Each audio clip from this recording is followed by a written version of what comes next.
लहसुन प्याज ही केवल भोजन का दोष नहीं है, भोजन का दोष धन भी है। किस धन से भोजन आया है, जिस धन से भोजन आया है उसका प्रभाव हमारे ऊपर पड़ेगा, भले वो सात्विक मूंग की दाल और रोटी हो, लेकिन वो धन अशुद्ध प्रकृति से कमाया गया है, पाप कर्म से कमाया गया है और मुझे दिया गया है, तो मेरी बुद्धि पर उसका फर्क पड़ जाएगा, उसको बुद्धि भ्रष्ट हो जाएगी।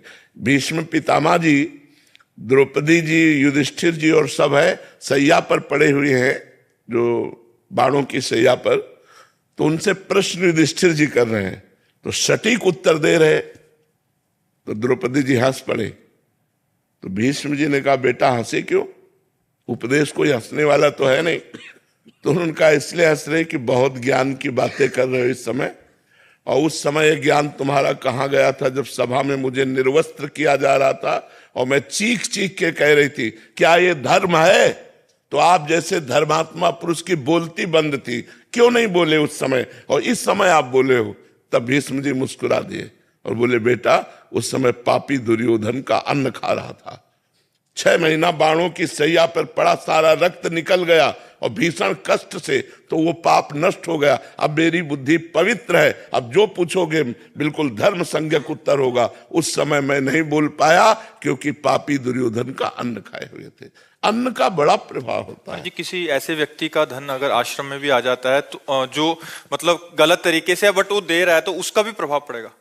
हम तो मतलब इतना तक महापुरुषों से सुने हुए हैं कि एक बार एक संतों की मंडली ग्राम से निकली, तो एक धनी मानी ने निमंत्रण दिया, सब संतों ने प्रसाद पाया और सुबह एक दूसरे की तरफ देखते हुए कहा कि आज तो हमारा संयम नष्ट हो गया।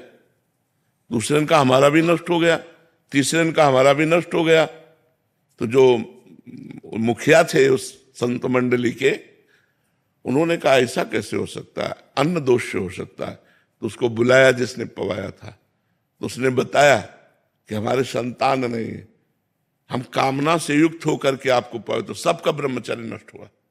मतलब भोजन का इतना बड़ा प्रभाव है कि धन भी पवित्र है, लेकिन आपकी कामना बनाते समय किस भाव में है, वो उसका प्रभाव होता है।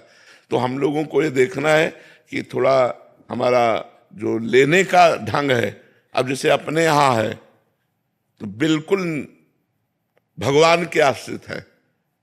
अगर आप 100 रुपया निकाल के रखते हैं तो हम यही समझते हैं मेरे भगवान ने इसे प्रेरित किया है, क्योंकि मुझे पता है यहाँ वही दे सकता है जिसको श्री जी प्रेरित करेंगी।